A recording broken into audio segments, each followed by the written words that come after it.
Elden Ring a hard game, and alongside that, the Soulsborne genre in general? Yes, but also no.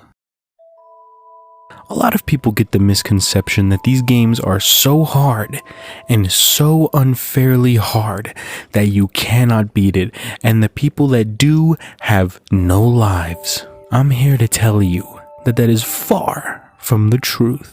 There are in total 7 Soulsborne games that I consider Soulborne, and the ones before that, I'm gonna call them the prehistoric times. You have Demon Souls, Dark Souls 1, Dark Souls 2, Dark Souls 3, Bloodborne, Sekiro, and now Elden Ring.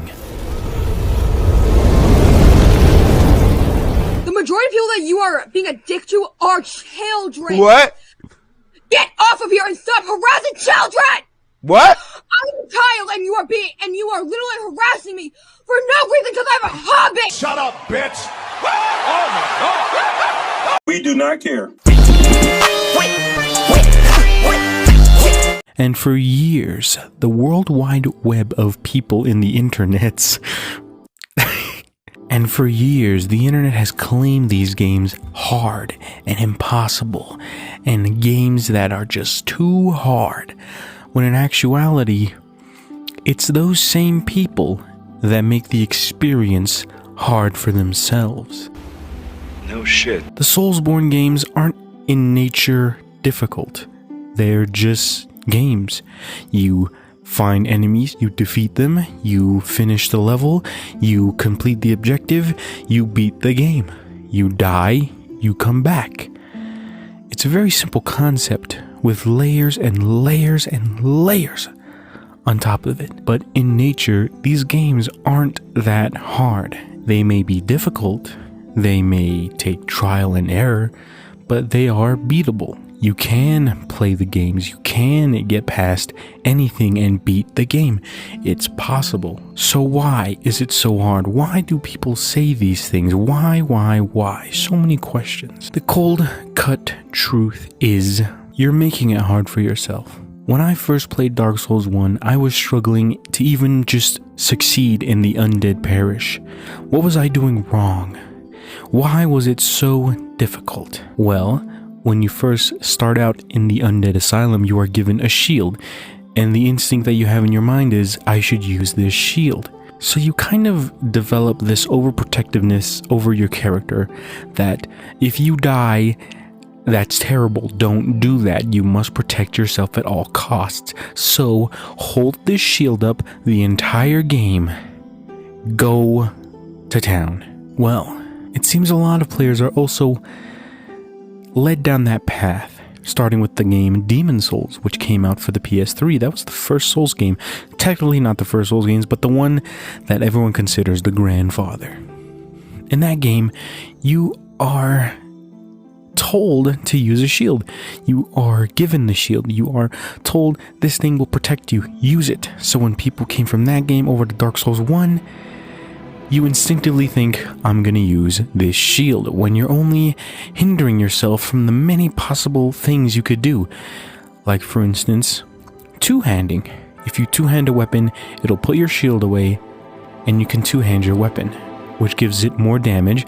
And if it's a weapon you're not strong enough to wield, if you're close to that range, you can wield it, meaning you can wield even more weapons. And you can even two-hand it. Two-hand 2 weapons. And with this playstyle in mind, you start to experiment, you start to do other things, you start to play the game how it was meant to be played.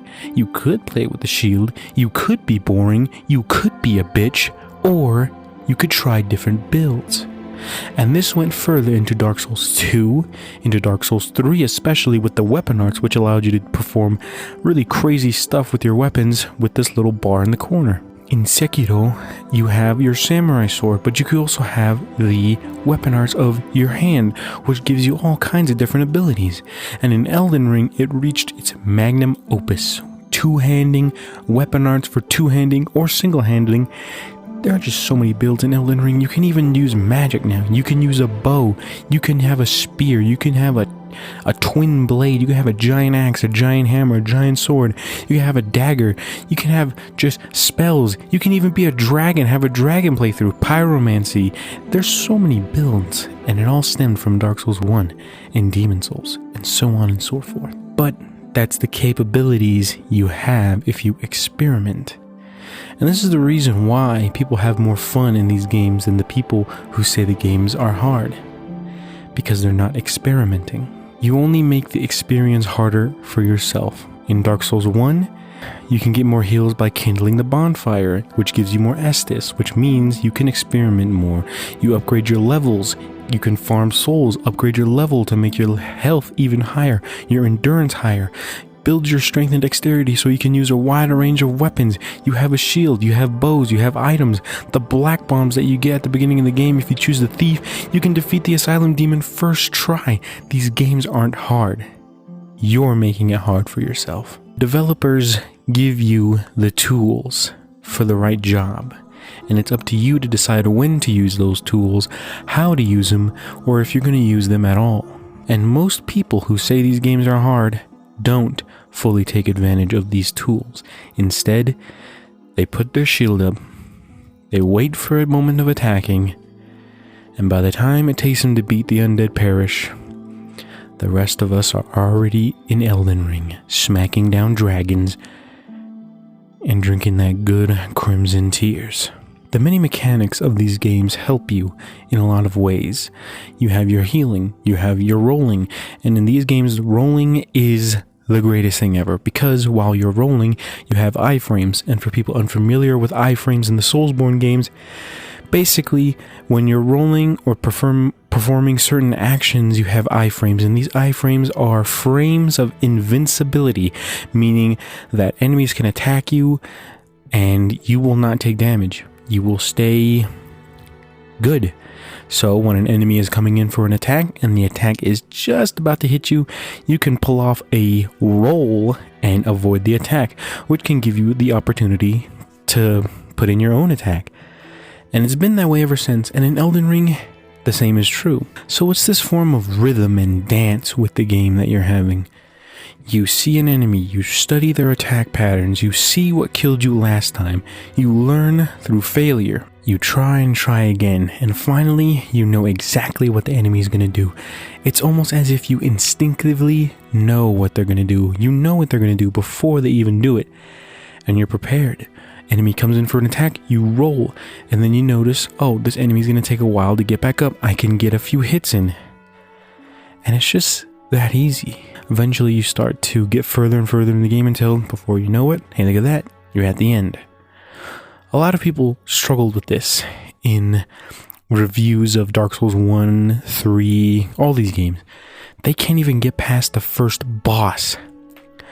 In Dark Souls 1, they give you the bonfire, you run to the asylum demon, and most people would assume, I gotta fight this thing, and fail because you're only given a broken straight sword.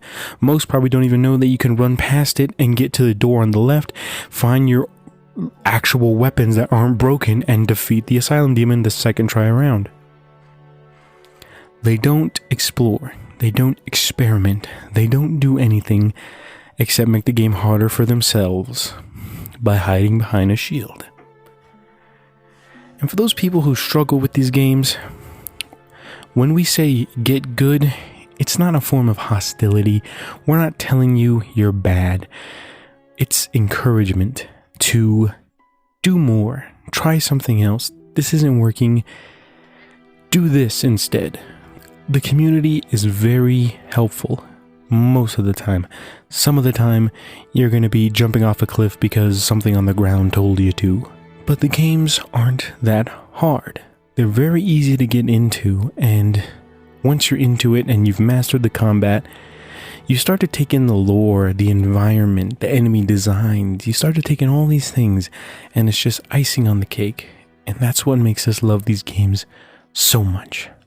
It's because you got great, amazing, refined gameplay alongside a rich and beautiful world. So for the people who are scared to get into these games because it might be too hard for you, just remember, you only make it hard for yourself. Get in there, get in the mud, get dirty, learn through failure. Get good, and you will beat these games. Get good and get it done. It's possible. You can beat Elden Ring. You can beat Sekiro. You can beat Bloodborne, Dark Souls 3, Dark Souls 1, Dark Souls 2, Demon Souls. You can beat all these games. If you give up, well, you know, what are you, a bitch?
Learn through failure.